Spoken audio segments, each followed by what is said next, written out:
Hey, it's Gabrielle from Bee Rice Gardens, and we're going to give you a little early fall tour of the garden right now because we've made some edits and we've ripped some things out and we've started making decisions for the spring. So we're just going to kind of walk along in the garden and talk about those things. So basically, right here was a giant. This was originally, we designed this to be a physic garden or a medicinal garden, which it's still going to be in some ways, but not maybe as in depth as we thought it would be, because it turns out that most of the medicinal plants are annuals. And so I'm gonna spread those out a little bit more, because otherwise this entire bed dies off basically and I would have to replant it. So I ripped out the giant comfrey that had taken over the entire corner and was spreading really rapidly because I just didn't want it to take over. And I found this hydrangea and planted it. It's called Oregon Pride, right? Yes. And it's beautiful. When it's first blooming, it's a really bright, not really bright, but it's a really deep purple. And then as they fade, they just get more and more dusty. And I really, really love it. And so basically that's what's going to stay there. And that will be obviously a perennial, so that as these annuals die off, there will still be some structure right here. And then we're going to continue on, and in this area we had planted poppies and mugwort and like a geranium, a scented geranium, and oh, it smells so good. And I've been tearing out the poppies because they've dried and they've started to drop their seeds. And then again in the early spring we'll replant those poppies.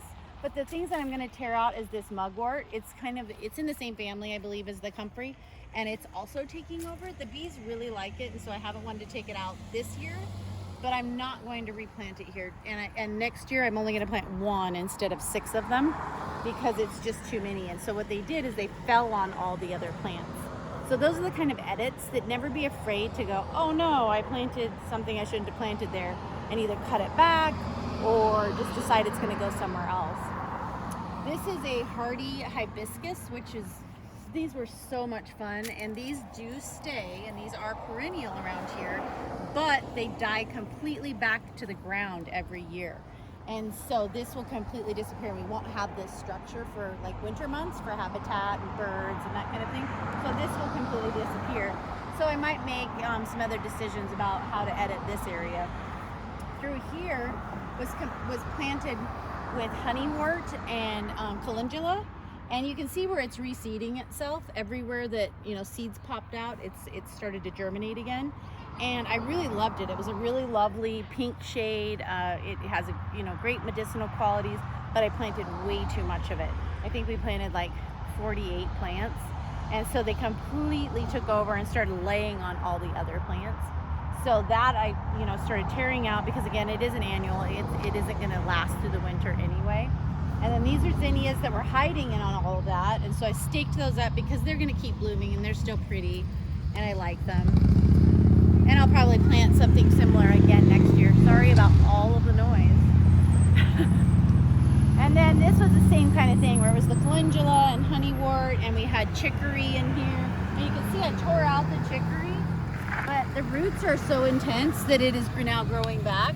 And what you do with chicory root is you dry the root. And this is what people will roast and brew for coffee, because it's like a bitter tasting liquid when you do that. And you can see the roots are super intense. So we'll be pulling those out and drying them. And you just keep coming along, and you can see that we've cut down a bunch of our really big sunflowers, at least the heads, which were really fun this year, because this happens to be a purple sunflower. I don't know if I'm going to be able to get one out of here. They look really black, but they're actually really, really deep purple. And so we're super excited about those. And I'm just leaving them out for the squirrels.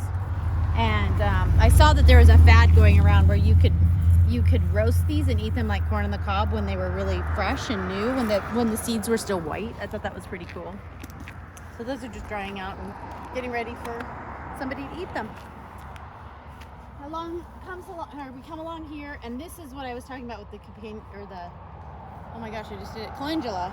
This is the pink calendula, and this is what happened. No, that's the yellow calendula. Oh yeah, this one's the yellow one. There's the pink one.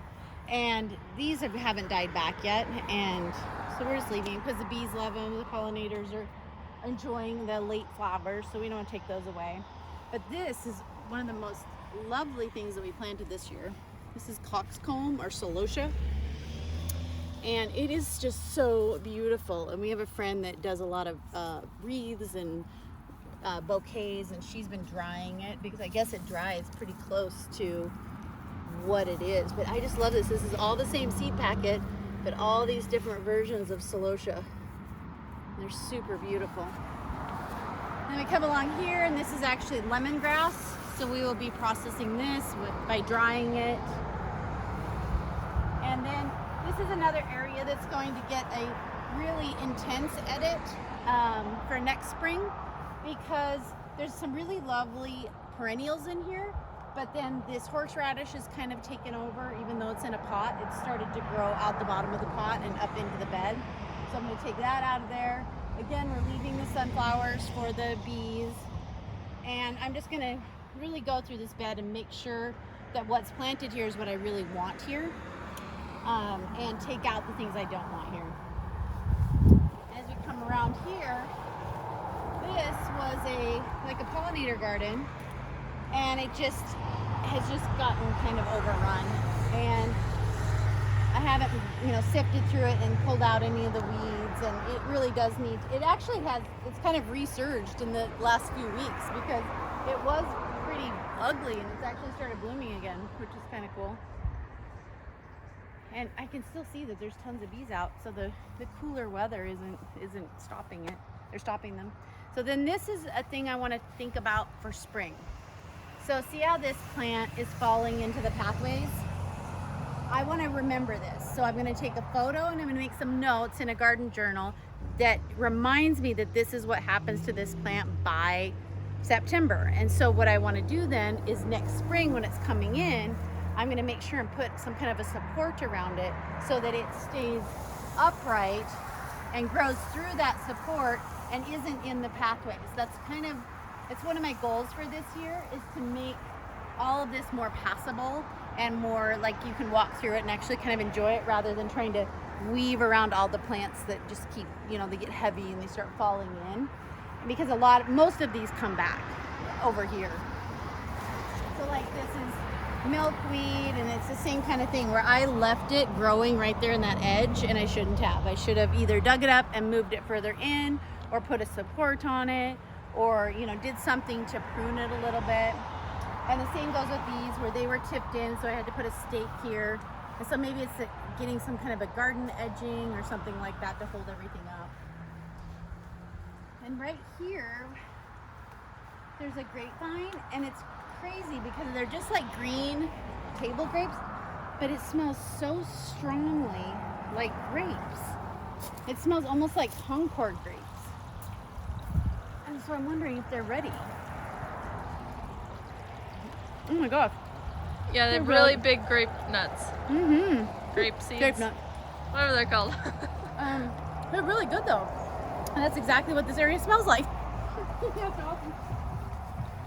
And so then we go around here. And this has always been my favorite area of the garden. It just, how it turned out was kind of just perfect for me. With that black grass and the ground cover and the chives and just the whole area.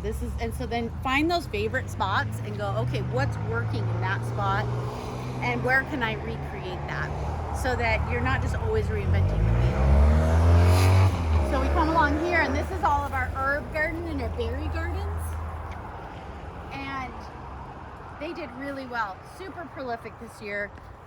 Excellent. Next year I would just want to spend a little bit more time feeding them so that they produce even more, and that we can actually get to like drying some of the herbs and processing some of the herbs maybe in olive oil. And then also the same thing right here with this. This is a variety of mint, and if I had a support in this pot, all of this mint would stay upright and it would not flop into the pathway. And why that's a problem is because when the lawnmower goes by it, it rips it out. When somebody edge trims the pathways, they cut it. And so then I'm just going to take responsibility as the person who's made all of the beds to keep everything out of the way, And then we come over here, and the dahlias are suddenly just like loving this cool weather. They're so pretty. That And one. the bees are going crazy. Look at all the bees. They know it's fall. What does that mean? Well, they're fast. They're going in and out, in and out. They're like yeah. busy trying to make lots of resources. And so then we just kind of finish over here, and this is our basil that finally bloomed, and the bees are loving that. But I'm not going to say that this isn't usable. So this is another thing that we could process and either freeze or put in olive oil or something like that, because this one was like a slow bolt, and for some reason it doesn't get as bitter as the regular like Genovese or like the bigger like opal basil. Oh, did you see your chervil? Oh yeah, well it receded, so that's the chervil, and that comes back every year, even though it's rather tender, but for some reason it makes it back. And this dandelion, I have pulled out so many times and replanted because it's supposed to be here. I keep forgetting it's a pink dandelion. Sorry. It's supposed to live there. That's awesome. Yeah, we finally just decided what grows gets to stay. You know, like whether it's clover or dandelions or whatever, we're just deciding that it can stay here. And so then over in To some extent, she's deciding that. I'm deciding. I'm still pulling things out. So now this was our perennial garden, or excuse me, our cut flower garden, and it really did quite remarkable this year. And the edits that we are going to do is just to plant a little bit less and to control them a little bit more, just because we just got busy this summer like everybody, and we just kind of let things go crazy at some point. And now there's a bunch of work that needs to be done to just kind of bring it all back in. But some of the things that have come up that I didn't think were going to actually do anything, but like this pink dahlia and these beautiful pink cosmos, and that rose over there is just going crazy for the fall. That one's what is that one? Queen of Sweden or something? Lady of Shalott. Lady of Shalott. This one. It's so beautiful. So I just love how it starts out this really deep orange and eventually fades to pale pink and yellow. Oh, so beautiful.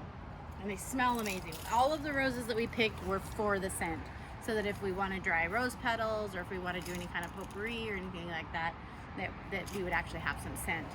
And otherwise, the things that we need to take care of for the fall are our potatoes are over here. We pulled the plants out, or Isabel pulled the plants out. Oops, I'm caught on the roses.